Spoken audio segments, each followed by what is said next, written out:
Today, we are going to be talking about the ultimate gimbal setup for the Sony FX3 or similar cameras. I'm just using the FX3. Now, when I go out on client projects, oftentimes they ask me, wow, that is a sweet, okay. When I go out on client projects, oftentimes they ask me, wow, how much was that setup? Am I going to tell them the real answer? Absolutely not. I'm not trying to get robbed. So I always look at them dead in the eyes while I'm holding it and I say, it was at least $7.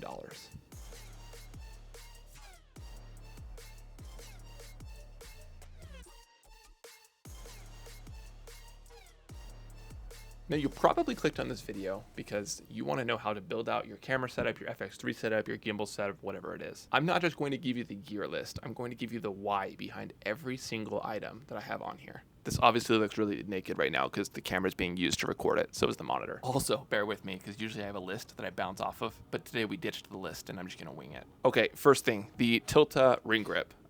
This thing is pretty amazing. They have the basic ring grip, then they have the advanced ring grip. And the basic one usually doesn't even, it has this this handle right here that I'm with the microphone on both sides. But I got the, I think it's Tilta. Yeah, Tilta remote control thing in addition to it. So I can still control the whole rig from my right hand. It's got like the record button, you know, all the buttons that your gimbal typically would. So now it's basically the advanced ring grip. It's just not cool in red. Would I recommend the Tilta ring grip to everyone? Yes. Depends on what you're looking for. It's awesome at some things, terrible at others. I actually have another video covering the ring grip and the specifics of it if you want to check that out. But this is just going to be like a huge overview of all of the different pieces of equipment. Next thing, I have the Rode, I forgot what it's called, shotgun microphone, obviously with a dead cat on it. If you have a magic clamp and you're able to attach it, it's amazing to be able to catch external sound without having to put a lav mic on literally everything that you record. So I absolutely love this mic. The next thing that you probably see here is this eyelet mount thing that I got on Amazon. This is so I can attach it to my ring grip. I've got kind of a quick detach Kong 360 clip that I'm able to clip into. We'll go ahead and put up some B-roll so you can see that in action. It is so annoying using the Easy Rig and trying to adjust the weird thing around the handle and then it rips this up. I see every ring grip owner ever that tapes over this with electrical tape because it just rips it apart. So now I just clip in, then I clip out and it sounds really cool. It sounds like a shotgun. Not that that matters. Okay, going down, I am using EVA tape. I think that's what it's called. Whatever bikers use, I got it on Amazon as well. It really helps when I'm doing rollers and doing different things so I can hold right here and get really, really low to the ground without having to hold slippery metal, especially if my hands are sweating. To continue to work down the ring grip on the different aspects of this thing, obviously the Tilta remote control that we talked about earlier, but then I have this thing that I'll take off for the moment. This goes with the Tilta Mirage ring grip. I mean, Tilta Mirage matte box. And essentially allows you to adjust your exposure without having to touch your camera itself. So I've got both of my hands on the handles. I can then use this dial to adjust more or less variable ND. Now, one thing I forgot to mention where these little gold marks are right here. These are typically where I put my Atomos Ninja 5 that I'm currently looking at right now to reference if I'm in frame or not. So you're not seeing it, but the Atomos Ninja 5 is absolutely amazing. I think it's got 1,000 nits of brightness, incredible touchscreen, false color, focus peaking, all the things that videographers love. I could not recommend that monitor enough. I have it mounted with this weird clamp. It's like a magic clamp. Then I'm using a small rig magic arm clipped to that. And it's just this kind of weird get-off setup that works really well. Now going down from here, that's what she said.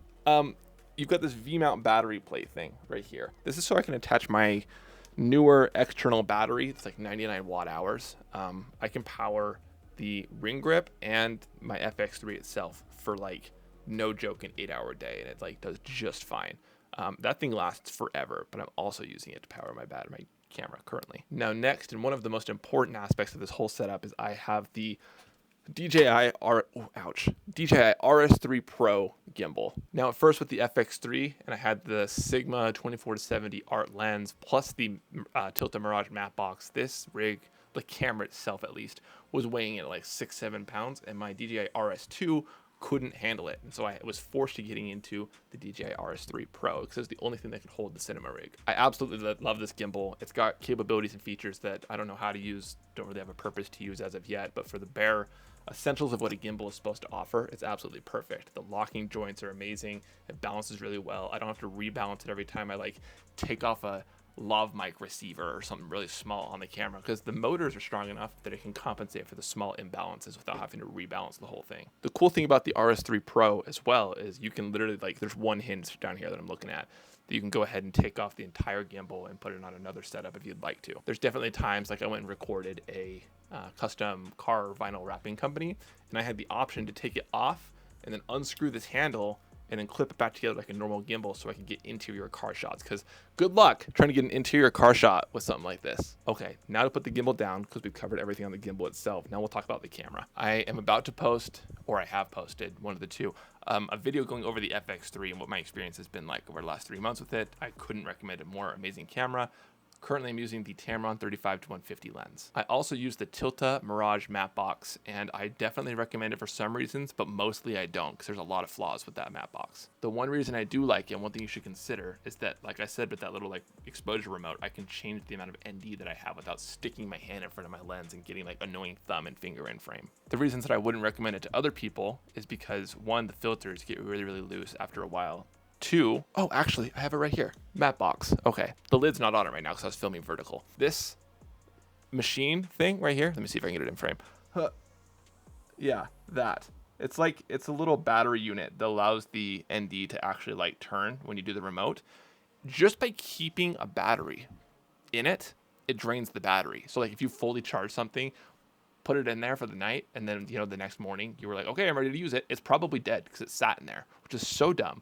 So you can take a USB-C wire, if I can get it in frame, you can plug it into the back of that and then put it into the, I think it's called an RSS port, right on the gimbal somewhere. It's up here. Anyway, you can plug in USB-C thanks to the RS3 Pro, and it will power it for you, which is super pretty cool, but it's still like a con. But also, the Tilta Mirage goes to sleep after like 20 minutes of not like being adjusted. So if you set your exposure and you're like, awesome, I'm happy with this, and then 45 minutes later you go like do the wheel again, it's off.